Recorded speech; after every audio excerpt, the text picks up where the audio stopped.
What's up, everybody? Welcome back to the only YouTube channel that matters. So it's good to see you guys again. It's good to actually be back doing YouTube content. I know that it's been a very long time, and I mean, there's a good reason to that, which is basically what I wanted to make like the subject of this video today. So what, like I don't think I've posted since like last winter going into the New Year's, and then you guys didn't see me like after the New Year's. I think, and then I had like a one really like depressing stream like just before I disappeared. So yeah, around that time point. So I ended up getting kicked out like not long after the New Year's at all, and things have just been like chaotic in my life for like a little bit, unfortunately. And that's kind of what I wanted to make a video about anyway. For a while now, I wanted to kind of go over like stereotypical kind of struggles that a trans girl goes through, and I think that my first year of being trans is a pretty good summary of it. So it has been a year. I have started transitioning about 12 months ago from today. Technically 14 months, but we don't count the first two because that dose was kind of a joke. So yeah, I basically just kind of wanted to summarize the months that I've been gone for and what I've been going through since I started taking hormones. So taking hormones was not a light choice for me. If you don't know anything about me at the moment, I live in like a very Christian kind of conservative environment, I guess you can say. They're basically trying to LARP as Americans in red states, and they so desperately want to act like they have a distinct and unique culture. These people are very special in the head, and so I grew up and raised by people who were kind of special in the head in that sort of way, you know, just very dead set on your own beliefs, not really willing to question things. And I was so ingrained in that, and like I at the time was like drinking the Kool-Aid. I 100% thought I was just a soul that had a body, which is really bad when it comes to thinking about anything, when it comes to mental health and how the brain works. Well, there's also the fact of just like basic health and wellness, like because of like just believing that I'm a soul that just has a body and that's it. I wasn't really as invested in taking care of my body, which I was pretty overweight at the time and out of shape. And I know that statistically Christians on average tend to be more out of shape than their non-Christian counterparts. I think it has something to do with that belief. I'm not a psychologist. What do I know? So yeah, like obviously like I'm a very late transitioner too. So let's paint the picture with that. Like I started transitioning when I was I just turned 28. So like definitely like a very late transitioner. And like a lot of that has to do with the fact that like that's just because there was so much conservative conditioning that had to be deprogrammed from my brain for me to even accept the fact that being trans is something that's acceptable. It's actually funny because I remember I realized that trans people weren't like these ugly caricatures you see of them on like comics and stuff like that boomers draw. And I found that out on the Joe Rogan podcast. Fucking Blair White, like I was listening to her talk about anti-trans stuff on the Joe Rogan podcast. I'm like, hell yeah, this is my content. Fuck yeah, those weird transgender people, they're mentally ill. And then like she made some fucking joke on the podcast like 20-30 minutes in or some shit like that, where like her fortune teller said that she was gonna have a lot of babies, and then she made a joke like, oh well, my fortune teller sucks because obviously I can't have any babies. And I'm like, wait, what did she mean by this? So like I pull up the video feed and I'm like, I don't understand. And so I just start googling things about her. I'm like, oh, she's transgender. And I look back at the video feed and I'm still listening to her talk, and I'm like, what the fuck, she's transgender? So like I kind of realized then that like trans women don't necessarily look ugly and like they can actually just pass, which is not something that I was really like aware of. But yeah, bitch, you can just do that. So that was kind of the thing where I remember hearing another conservative when she was on some stupid Zoom call basically criticizing her, saying, I would never stand behind you even though you have all these conservative values, because you just existing as a trans person is telling someone out there that it's okay. And they're totally right, because it did that to me And I was sitting around in conservative circles, so yeah, like, so I don't know. I just don't think that Blair White does anything to help conservatives, but I just wanted to say that that was kind of like the funny jumping off point for me. And so just because I kind of quickly realized after that point that she was just kind of prattling on about nonsense, and she seemed like just from a surface level at the time a very insecure person, which, I mean, my assumptions were right once I learned more about her. So I ended up just like following some other influencers and stuff who had more positive, normal shit to say about trans people, that is less like chronically online, like internet shit. So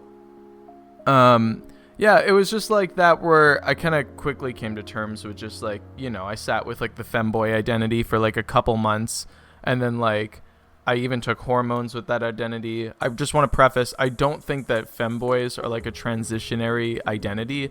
I 100% think that like a femboy is like can be just a valid identity that you can live and die by for sure. But for me, it was just something that it didn't stick with. A lot of people who identify as trans women will identify maybe as femboys originally, just because you spend, you know, you're just used to it. Like I spent so many years being a guy, I'm like, why would I identify as a different thing? So I think that kind of sets the stage on like the situation that I was in, where I'm like, okay, I'm about to transition, or I'm starting transitioning, and I'm going to start telling people about it and stuff in my life. And this is the environment I'm in.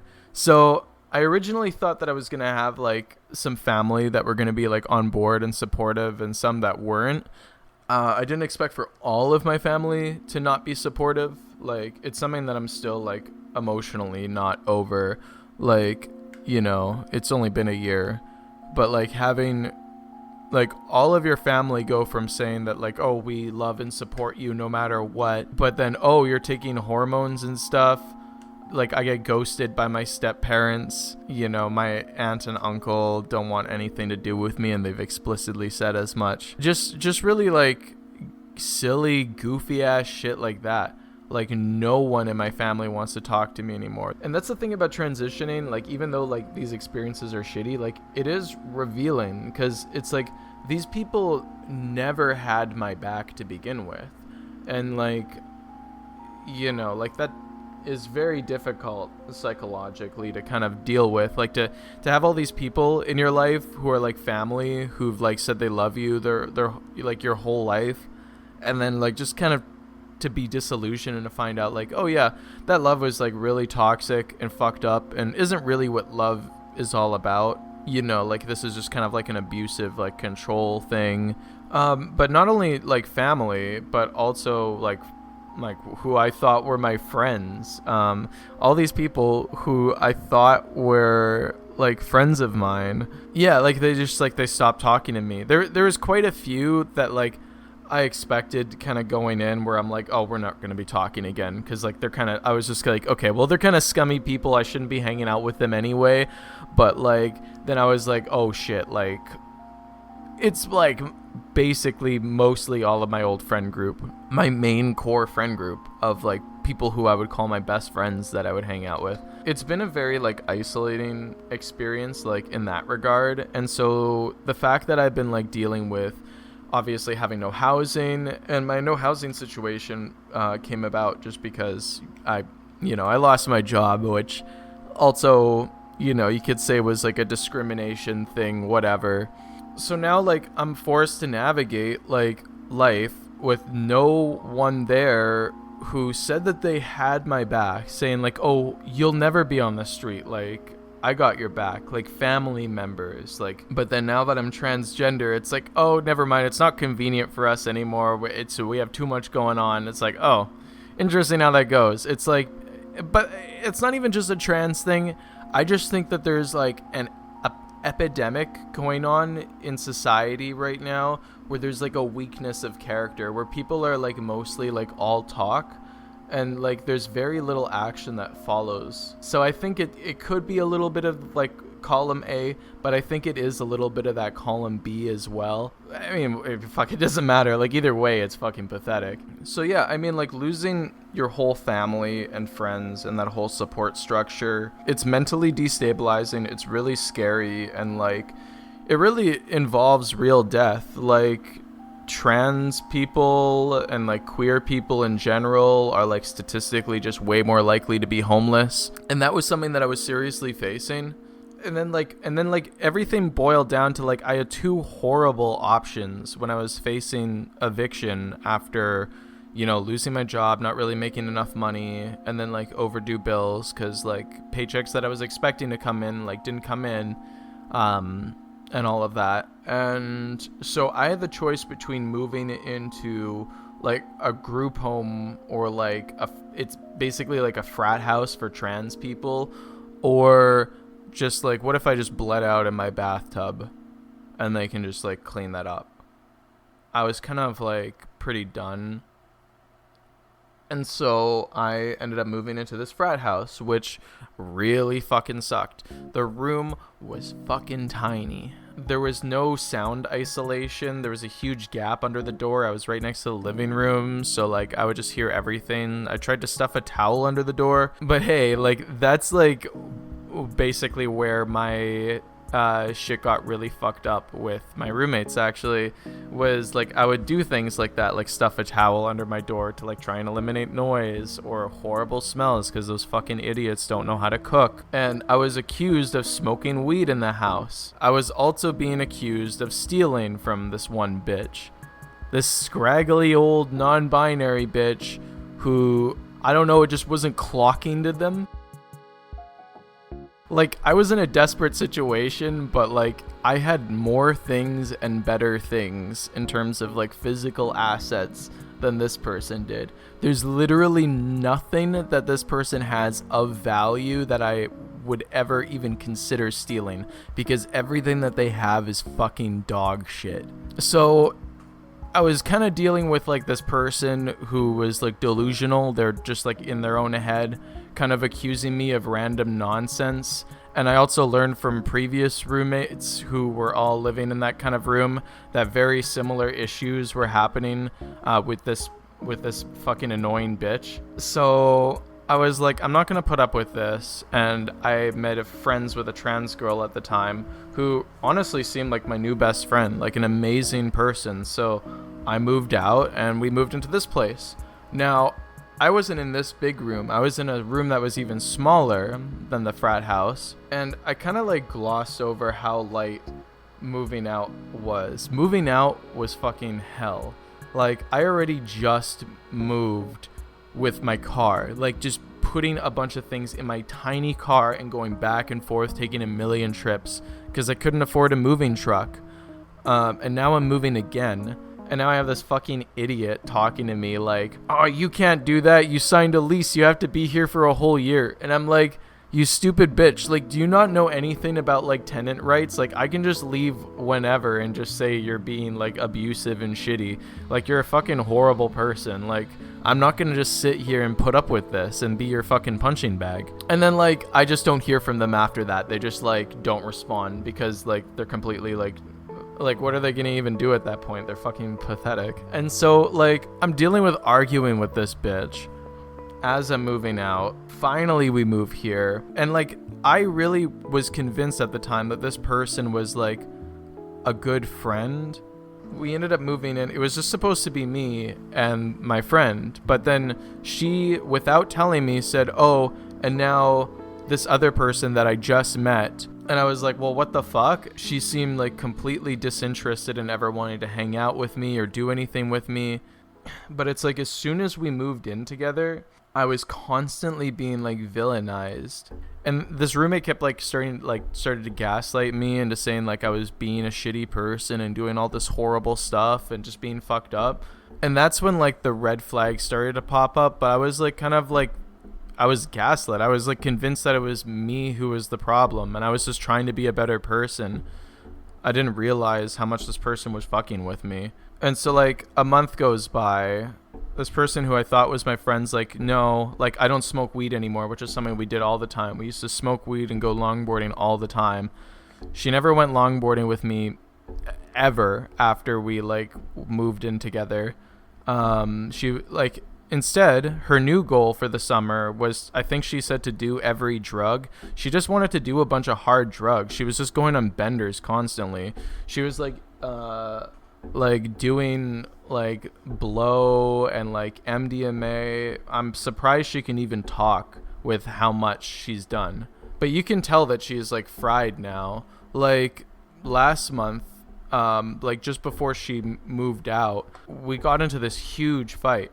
Like, first of all, like earlier, like there were some crazy accusations that she was making about me, which was fucked up because she was like doing this with a lot of people, accusing a lot of people of a lot of really fucked up shit.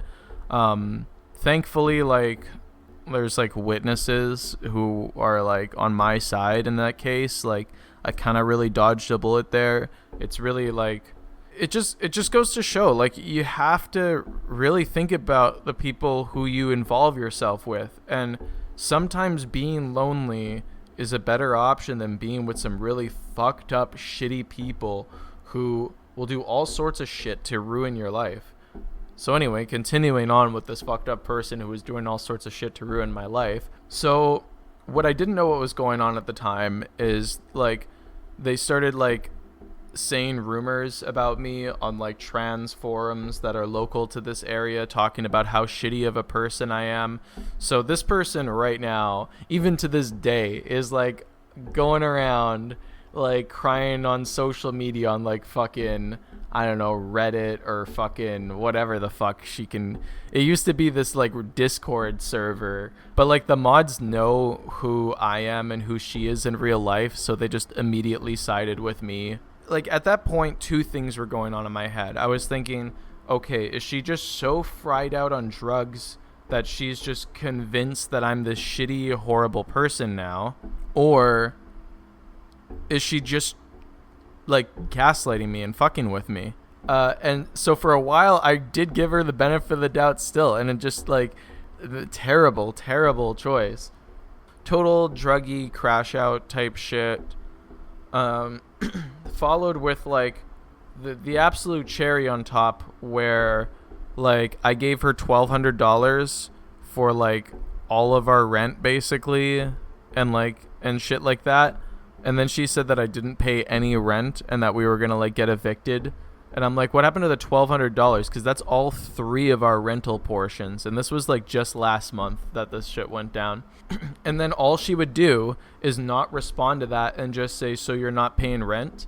And so she would just forcefully rephrase it like in this controlling, manipulative way to say, so you're not paying rent. And she would not accept anything else besides I didn't pay rent, and that money was like for other things that I owed her.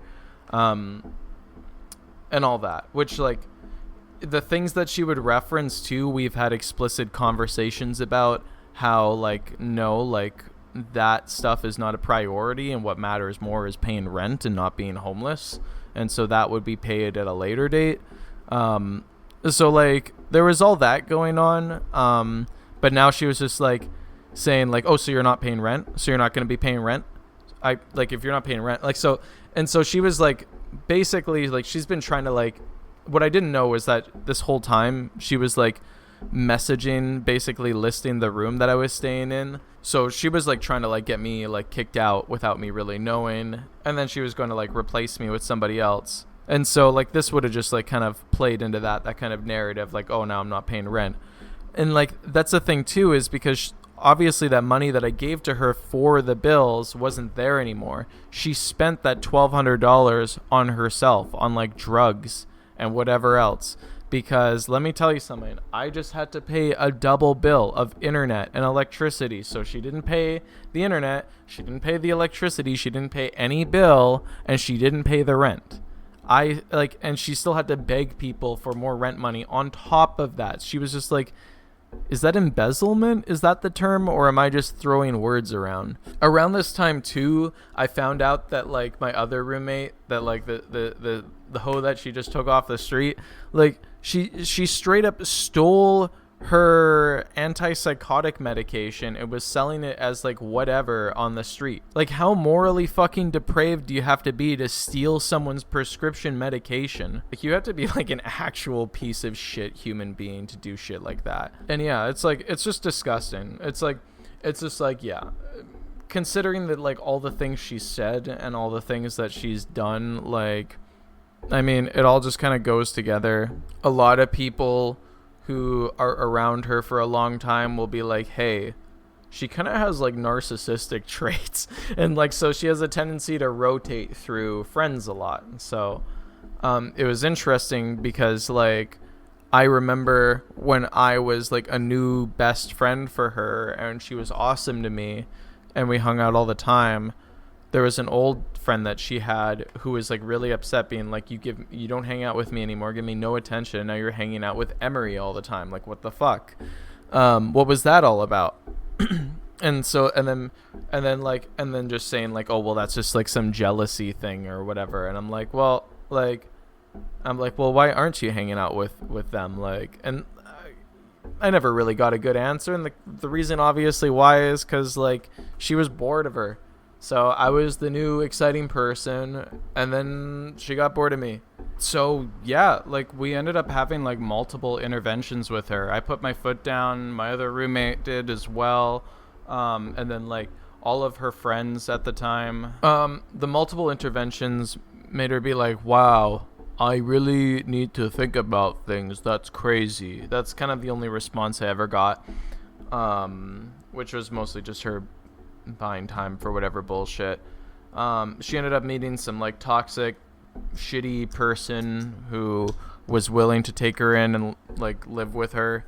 So she jumped ship here and moved out and lives with that person now, I guess, if they're still a thing. I mean, the fact that like I would rather have no roommates. Like, I'm just like not social like that. Like, I feel like if somebody's gonna live with me, I have to be like romantically interested with them. Otherwise, we're just not going to get along well unless we're like amazing friends. And this is just a person who I'm now living with based on circumstance of meeting with this other toxic, fucked up person. And we get along all right. I mean, like, she has her own health issues, unfortunately, which is really sad and unfortunate. And it is stressful, for sure. But, I mean, whatever. Like, my life is not like chaotic like it was the year before. Like, things could still get uprooted, but I'm kind of like emotionally past it. Like, I'll figure out a way forward, I guess. I don't think that I'm gonna have to move anytime soon. I think that this is all gonna kind of work out from what I can tell. So like, yeah, there's still like some stress going on in my life. But it's as good as it really could be considering the circumstances, I guess. So whatever. I'm just kind of like dealing with the cards that I'm dealt with in life and whatever. Things are going kind of okay now. I work at a dispensary, which I honestly like. I'm so happy with my new line of work. It's such a blessing that like I found like not only such like a good type of like industry to get into that's compatible with like my interests like a lot, but like the specific dispensary that I work at is just an amazing location. I have like amazing coworkers and people that I get to work with every day, so I'm just so happy and grateful for that. And that's kind of like the main thing that's keeping me going now, is just like I have that which is funny, but like it's just like it's a big corporation, so like I have opportunities to move up into like back office stuff. I seem to be on the fast track for that sort of thing already, so that's nice. I had that going for me. But yeah, like I kind of just like wanted to lay down like all the shit that I've been going through, because you'll notice like when you're hearing like trans people ever talk about their problems, you're gonna hear a pattern. It's probably gonna have something to do with housing or employment. Like, employment is just shitty in general, but being discriminated against, having that whole extra layer of like people just don't fucking get what you are and you're different than them, so like they're less likely to hire you or they're less likely to keep you employed or whatever. You're gonna hear stories about that all the time. And of course you're gonna hear stories about trans people either being homeless or facing near homelessness. And I know many who have faced near homelessness on multiple occasions, and I'm hoping that that doesn't happen to me, where like I get near another crisis situation, because like, you know, I don't want to be brought to that point. Like, I didn't self-harm at any other point in my life, but like that was stressful, and that was the only time ever where I ever even, you know, considered even doing that. You know, I was fine before that. So like, it's like, those are just like huge issues that are facing trans people. It's just like the kind of like just discrimination, which just makes it hard for them to put food on the table and have shelter, which is like just, it's just sad. It's a really bleak situation, especially considering that like, I think there's just a lot of potential there that's just being wasted. There's a lot of human life that's wasted like almost every day for a number of different reasons. People always like, I think, try and treat social issues more of like a luxurious type of issue to kind of deal with, like, oh, at least we're not being like, we're lined up against the wall and shot, even though, you know, sometimes it feels like it's close to that. You know, like the amount of like discrimination that I've just had like in public, these issues are just as important. Trans people are murdered over their existence. So yeah, it's like discrimination's like a huge thing. Even like that bitch Blair White had to leave Texas because she can't use the women's washroom there without facing like $100,000 fine and like 2-year jail sentence or some stupid shit like that. You know, she'd never admit that that's why she left, but it's like, I don't think that like anyone's willing to put up with shit like that. And so like, of course. But yeah, like that's just kind of like what has been delaying making any content on this channel. Like, I don't know, yapping on the internet about things that I'm passionate about is something that I've wanted to make a bigger hobby of mine. And I kind of think that I found a fun way to pivot now, which is something that I just kind of wanted to kind of announce, saying like what we're gonna kind of do going forward, assuming that there's no more horrible life interruptions. Also, by the way, if you would like to be a buffer in avoiding these horrible life interruptions, you can always support me and my situation by donating. Link in the description for that. I'm thinking maybe of doing a battle pass low-key. Well, I don't know about that. I might be wildin'. I don't know. But I mean, like, Halloween's coming up, and I do plan on getting a Raven costume.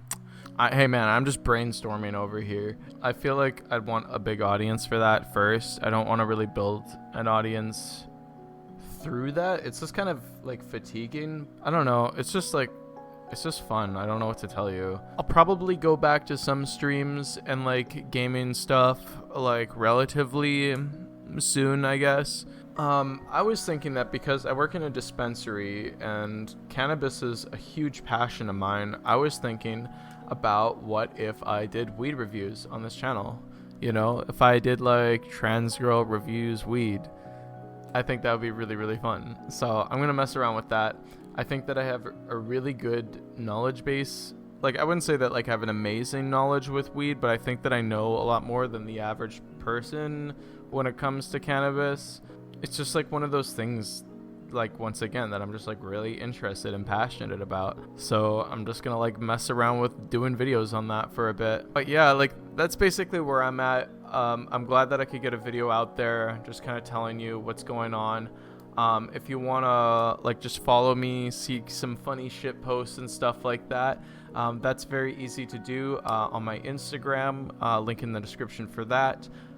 We also have a Discord as well. You can feel free to talk to like other subs on the channel, or to just like connect with me and be like, hey, how's it going? And yeah, it's just a cute little server. And yeah, like I said, like if you want to support me through any of this craziness that I've been going through, obviously links to donate and all of that. I really appreciate it in the past when you guys have been donating. Like, it's helped me get food in some really bleak situations in the past, and that's been really huge, especially like when like people like family and stuff who I would normally be used to leaning on when things are tight, like, are no longer there. Like it was crazy just seeing like just the nice shit that like people on the internet, like, you know, I don't really know you guys, but you guys know me. It's a crazy dynamic. It's a crazy dynamic, and it's really kind of those of you who did help me in those really clutch situations. You know, I felt shitty. I was basically like e-begging at the time, but like, hey, like you donated anyway, and yeah, it was like that was huge. So thank you again. I think Huntikins right now is like one of the top donators. I think last donation was like back in January or something like that. So thanks for being like a real homie. But yeah, so stay tuned. Later in the week, I'm planning to record a weed review video. Yeah, anyway, I guess that's all I have to say. I'll see you guys in the next one.